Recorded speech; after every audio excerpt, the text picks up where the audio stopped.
মানুষ তো নতুন ফোন কিনেও ট্রিট দেয় না, আর আমার বোন সেকেন্ড হ্যান্ড ফোন কিনেও আমাদেরকে ট্রিট দিছে। বুঝেন, ভাবতে পারেন সে কতটা বড় মনের মানুষ আর সে কতটা বড় লোক।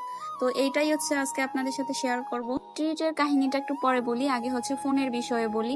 তো আজকে আমরা হচ্ছে এক্সচেঞ্জ কিং থেকে কাফি ভাইয়ের দোকান থেকে ফোন নিতে আসছি। ভাইয়ের দোকান থেকে আমরা এর আগেও ফোন নিয়েছি, সার্ভিস ভালো পাইছি, এই জন্যই আবারও নিতে আসছি। আপনারা যারা রিজনেবল প্রাইসের ভিতর ভালো ফোন নিতে চান তারা এক্সচেঞ্জ কিং এ এসে দেখতে পারেন। এটা কোনো প্রমোশনাল ভিডিও না, আমি অনেকগুলো ফোন ইউজ করছি তার দোকানের, এই জন্যই আমি হচ্ছে বললাম। যাই হোক, এরপর আসি ট্রিটের কাহিনীতে। ওর সাথে কথা হয়েছে যে ফোন কিনে যদি টাকা ব্যাক আসে সেটা আর তোমার হাত পর্যন্ত ব্যাক যাবে না, আমরা এসে তোমাকে ফোনটা যেহেতু কিনে দিলাম তাহলে এই ব্যাক যে টাকাটা পাবো সেটা দিয়ে আমাদেরকে ট্রিট দিতে হবে। মানে এক প্রকার স্যাস্ট্রামি করে এই ট্রিটটা নিছি, যেটা বলতে পারেন। তো স্যাস্ট্রামি করে যদি এত মজার খাবার পাওয়া যায় তাহলে তো একটু স্যাস্ট্রামি করতেই হয়। তো আমরা ট্রিটটা নিয়েছিলাম শম্পা স্ন্যাক্স থেকে, চিকেন চাপ আর নানের ট্রিট।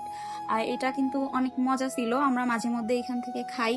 এদের চিকেন চাপটা কিন্তু আমাদের কাছে ভালোই লাগে। আমরা গোপালগঞ্জের সব দোকান থেকে খাওয়া দাওয়া করার চেষ্টা করি, কোন দোকানের টেস্ট কেমন এটা তো জানতে হয়, যেটা ভালো হয় সেটা তো ভালো বলতেই হবে।